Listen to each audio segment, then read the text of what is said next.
സംസ്ഥാനത്ത് മുങ്ങിമരണങ്ങൾ വർദ്ധിക്കുമ്പോഴും സ്കൂൾ പാഠ്യപദ്ധതിയിൽ നീന്തൽ ഉൾപ്പെടുത്തുമെന്ന സർക്കാർ വാഗ്ദാനം അത് കടലാസിൽ തന്നെ ഒതുങ്ങുകയാണ്. കായിക വകുപ്പ് 4 വർഷം മുമ്പ് വിദ്യാർത്ഥികളെ നീന്തൽ പഠിപ്പിക്കാൻ നടപ്പാക്കിയ സ്പ്ലാഷ് പദ്ധതിയും വെള്ളത്തിൽ വരച്ച രേഖ പോലെയായി. സംസ്ഥാനത്ത് മിന്നൽ പ്രളയം ഉൾപ്പെടെയുള്ള പ്രകൃതിക്ഷോഭങ്ങൾ നിത്യസംഭവമാകുമ്പോഴാണ് സർക്കാരിന്റെ ഈ അനാസ്ഥ. നീന്തൽ പരിശീലനം സ്കൂൾ പാഠ്യപദ്ധതിയിൽ ഉൾപ്പെടുത്തുമെന്ന വിദ്യാഭ്യാസ മന്ത്രിയുടെ പ്രഖ്യാപനം വരുന്നത് 2019. ഇപ്പോൾ വർഷം 2024. 6 വർഷം പിന്നിടുമ്പോഴും വിദ്യാർത്ഥികൾക്ക് നീന്തൽ പരിശീലനം എന്ന സർക്കാർ ആശയം എവിടെയും എത്തിയില്ല. റോഡപകടം കഴിഞ്ഞാൽ കേരളത്തിൽ കൂടുതലായുള്ളത് മുങ്ങിമരണങ്ങളാണ്. കഴിഞ്ഞ 6 വർഷത്തിനിടെ മാത്രം 12,000-ലധികം മരണങ്ങൾ.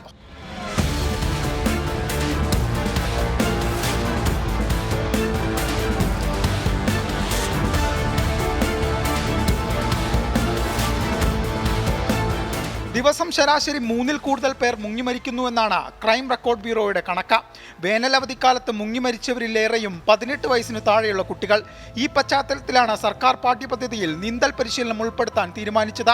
സ്കൂളുകളിൽ ഊതിവീർപ്പിച്ച കൃത്രിമ നീന്തൽക്കുളങ്ങൾ സ്ഥാപിച്ച് നീന്തൽ പഠിക്കാൻ എല്ലാ നിയമസഭാ മണ്ഡലങ്ങളിലും നീന്തൽക്കുളം സജ്ജമാക്കുമെന്നും അന്നത്തെ വിദ്യാഭ്യാസ മന്ത്രി സി രവീന്ദ്രനാഥ് പ്രഖ്യാപിച്ചു. എന്നാൽ പിന്നീട് 2ാം പിണറായി സർക്കാരിൽ വി ശിവൻകുട്ടി വിദ്യാഭ്യാസ മന്ത്രിയായി എത്തിയെങ്കിലും പദ്ധതി മുന്നോട്ട് പോയില്ല.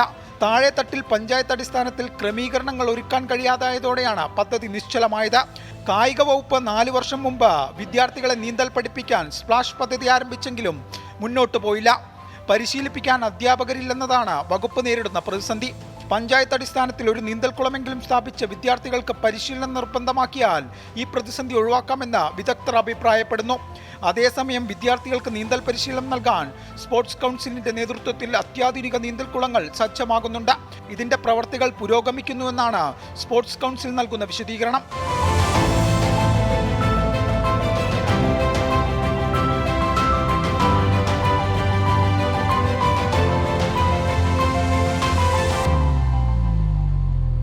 സംസ്ഥാനത്തെ മുങ്ങിമരണങ്ങളുടെ കണക്ക് മാത്രം എടുത്താൽ മതി നീന്തൽ പരിശീലനത്തിന്റെ പ്രാധാന്യം മനസ്സിലാക്കാൻ.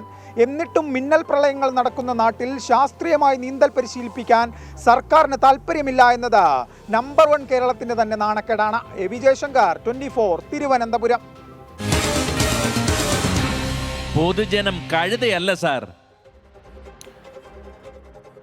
സ്കൂൾ പാഠ്യപദ്ധതിയിൽ നീന്തൽ ഉൾപ്പെടുത്തുമെന്നുള്ള സർക്കാർ വാഗ്ദാനം വലിയ പ്രതീക്ഷയോടുകൂടിയാണ് എല്ലാവരും കണ്ടത്. പക്ഷേ ഒരു അനക്കം പോലും അതിനുണ്ടായില്ല എന്നുള്ളത് അവരെ വേദനിപ്പിക്കുന്നുണ്ട്, നിരാശരാക്കുന്നുണ്ട്. എന്താണ് ഈ വിഷയത്തിൽ ജനങ്ങൾക്ക് പറയാനുള്ളത് എന്ന് കേൾക്കാം. ജനങ്ങളുടെ പ്രതികരണത്തിലേക്ക്. അത് ആഡ് ചെയ്യുന്നത് നല്ലതാണ്. കാരണം എല്ലാ ഇതും ഇപ്പോൾ സ്കൂളിലുണ്ടല്ലോ, എല്ലാ കാര്യങ്ങളും നീന്തൽ കമ്പ്യൂട്ടർ വരെ ആയതല്ലേ.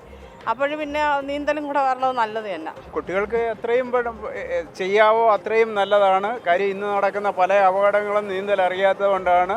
പണ്ടൊക്കെ ഞങ്ങളൊക്കെ നീന്തലുമൊക്കെ നല്ല രീതിയിൽ പഠിച്ച് അതുകൊണ്ട് ഏത് വെള്ളത്തിലൊക്കെ ഇറങ്ങാം. ഇപ്പം കുട്ടികൾ മരണപ്പെടുന്നത് കാണുന്നില്ലേ. അപ്പോൾ അത് ഏറ്റവും നല്ല ഒരു കാര്യമാണ്.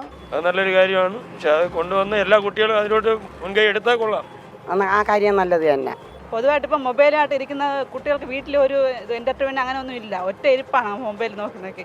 സ്കൂളിൽ അങ്ങനെ വരികയാണെങ്കിൽ നന്നായിരിക്കും. നീന്തൽ കാരണം ചെറിയ കുട്ടികളൊക്കെ ഇപ്പോൾ വെള്ളത്തിലൊക്കെ പോയി ഒരുപാട് പേര് മരണപ്പെടുന്നുണ്ടല്ലോ. അപ്പോൾ നീന്തൽ പഠിച്ചാൽ അവർക്ക് നല്ല ഇതായിരിക്കുള്ളൂ. അപ്പോൾ നീന്താനുള്ള പരിശീലനം എപ്പോഴും നല്ല തന്നെയാണ്. ഇങ്ങനൊരു കാര്യം കൊടുക്കുമ്പോൾ ലൈഫ് സ്കിൽസ് ഇമ്പ്രൂവ് ചെയ്യും. അവർക്ക് സർവൈവ് ചെയ്യാനുള്ള ചാൻസ് ഒക്കെ ഉണ്ടാവും നല്ലതുപോലെ. എന്തെങ്കിലും ഒരു അൺഎക്സ്പെക്റ്റഡ് ആയിട്ടുള്ള സിറ്റുവേഷൻസ് ഒക്കെ വന്നു കഴിഞ്ഞാലും വേറെ ആളുടെ ഹെൽപ്പിന് നിൽക്കാതെ സ്വന്തമായിട്ട് ഹാൻഡിൽ ചെയ്യാൻ പറ്റും.